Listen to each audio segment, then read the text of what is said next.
espoir. Et le prophète Mohammed sallallahu alayhi wa sallam lui-même a dit de manière répétitive que la remontée de l'islam, le renouveau de l'islam et la propagation du message de l'islam étaient liés à la venue du Messie, fils de Marie. C'est pour cela que cette déclaration de l'imam al-Mahdi alayhi salam était inacceptable à leurs yeux. Mais l'imam al-Mahdi alayhi salam est resté ferme sur ce qu'il disait.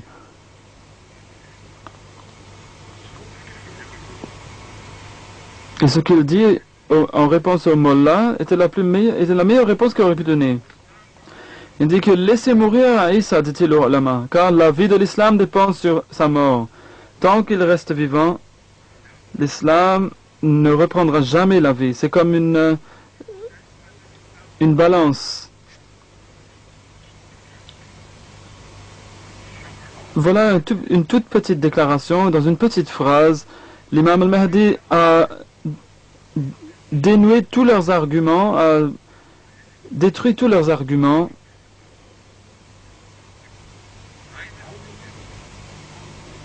C'est un ulama qui ne voyait pas que la résurgence du christianisme était le plus terrible danger envers l'islam, et cela ne pouvait être renversé qu'en déclarant que Aïssa ibn Maryam alayhi salam était mort. Leur dire cette vérité pour que la chrétienté puisse retomber là où elle était. C'est cela que veut dire briser la croix, comme l'avait dit Mohammed sallallahu alayhi wa sallam. Les ulama, même aujourd'hui, ils pensent encore que lorsque Jésus devait venir, il se tournerait vers le signe physique de la chrétienté, de sa torture, donc qui était la croix. Et il se mettrait à les briser. Et il voyagerait au-delà de toutes les frontières pour chercher toutes les croix qui existent et les briserait, selon les ulama de nos jours. Et il ne donne aucune formule par laquelle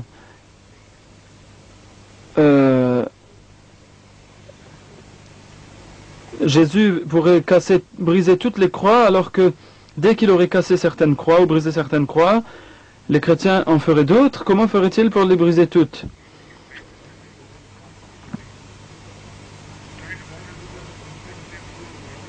C'est comme nous, on nous a brisé nos mosquées, démoli nos mosquées au Pakistan, certaines d'entre elles tout au moins.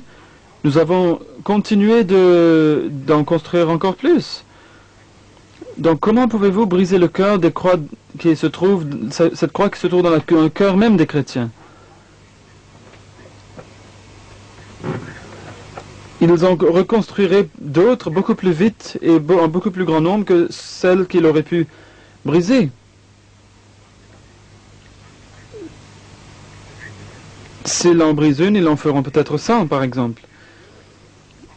Est-ce qu'il va rester occupé dans cette tâche, cette profession de briser la croix, une profession qui risque de durer toute sa vie? Mais l'imam al-Mahdi alayhi salam voulait leur dire que pour l'amour de Dieu, n'attribuez pas des choses aussi dénuées de sens que celle-là à Muhammad sallallahu alayhi wa sallam. Lorsque le prophète Muhammad sallallahu alayhi wa sallam avait dit cela, il voulait dire par là qu'en fait l'imam al-Mahdi alayhi salam, Aïssa alayhi salam, allait briser la croix de la croyance des chrétiens. Et avec l'aide d'Allah, il allait le faire. Et ce fut ce travail, cet acte qu'il accomplit, c'est cela qui fait de la Jamaat Ahmadiyya une agence si puissante de l'islam contre tout le monde de la chrétienté. Même aujourd'hui, cela marche, mais ils ne s'en aperçoivent pas. Ils pensent que si nous continuons à croire dans le retour de Jésus, et il n'est pas encore revenu, les Ahmadis viennent derrière nous, et ils sont en nous tous et ils disent « Produisez Jésus, où est-il » Et ils disent qu'un représentant de Jésus est venu. Donc pour se sauver de cette nuisance, depuis 100 ans nous leur demandons de produire le véritable Jésus s'il est vraiment en vie. Où est-il mort? Ils ne savent pas quoi dire. Lorsqu'il monta au ciel, selon eux, Est-il mort au ciel? Et sinon, qu'est-ce qu'il fait? Pourquoi vit-il éternellement une vie matérielle? Est-ce qu'il ne doit pas mourir avant le jour du jugement et ne doit-il pas être ramené à la vie comme tous les autres? Qu'est-ce que les ulama font de ce verset du Coran, que vous allez vivre dedans, dans cette terre, vous allez y mourir, et vous allez en ressortir une deuxième fois plus tard? Ils ferment leurs yeux par exprès, intentionnellement, et ils savent très bien qu'ils ne peuvent répondre à cette question face à ce verset. Lorsque les gens disent oui à Isa, alors maintenant les ulama disent laissez-le maintenant, laissez-le mourir maintenant, cela ne nous fait rien, il n'est pas important pour nous. Alors ils sont revenus en arrière, ils ont renversé leur première position de 1300 ans qui a duré 1300 ans d'attente, et maintenant qu'il n'est pas venu selon leur désir, ils ont renversé la situation et ils disent maintenant, ce n'est plus important pour nous, laissez mourir Jésus, etc. Cette fatwa a été lancée en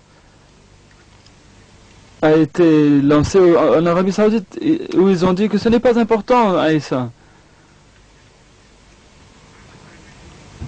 Cela n'est pas important pour nous. Les traditions qui parlent de la venue d'Aïssa ne sont pas très fortes. Les hadiths qui parlent de cela ne sont pas très authentiques. Et si vous le laissez mourir, qu'est-ce que vous allez faire du Saint-Coran? Vous ne pouvez pas laisser tomber les versets du Coran comme des hadiths faibles. Vous dites que le Saint-Coran ils disent que le Saint-Coran lui-même dit qu'il a été élevé au ciel. Qu'est-ce que vous faites de cela alors? Mais l'imam al-Mahdi alayhi salam a renversé la table sur eux d'un geste. Et c'est une expression qui est applicable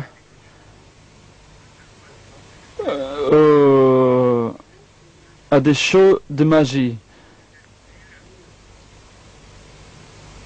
Ce n'est pas ce cas bien sûr, mais on dirait que d'un geste, il dit que Aïssa ne mourut pas sur la croix. Il a été crucifié, mais la crucifixion n'arriva pas à son objectif final et ne réussit pas à le faire mourir. C'était un instrument de la mort, mais ne put le faire mourir. Donc en tant que tel, on pourrait dire qu'il n'est pas crucifié. L'exemple, Mohammed sallallahu alayhi wa sallam ne fut pas assassiné, tué par l'épée, bien que beaucoup d'attentats furent faits à sa vie. Dans la guerre de Uhud, par exemple, la situation était telle qu'il aurait pu mourir si Allah ne l'avait pas protégé de manière spéciale. Donc un meurtre qui ne put aboutir à sa fin principale, ou la crucifixion aussi, on peut dire que, puisqu'elles n'ont pas réussi, on peut dire qu'elles n'ont pas eu lieu.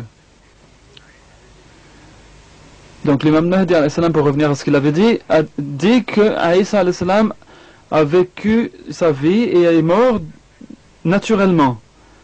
Il est mort d'une mort naturelle.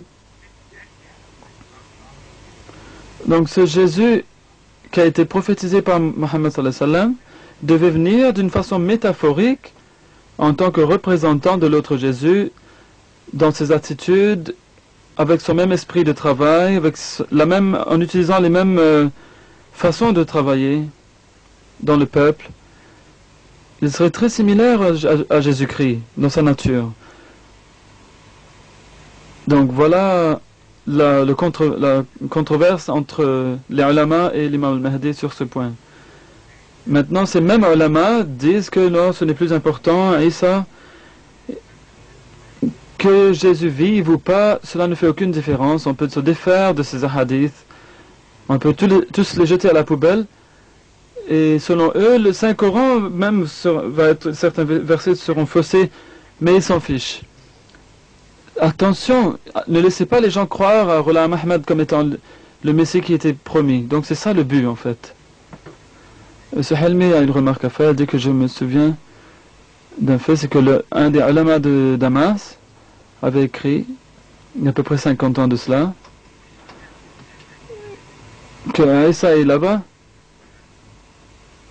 Quel est le problème? Mais en tout cas, il ne faut pas que nous nous soumettions à Rullah Mohammed comme Messie.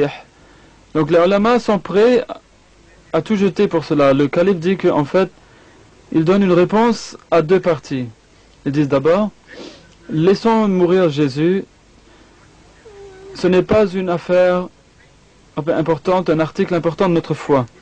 Voilà ce qu'ils disent. Et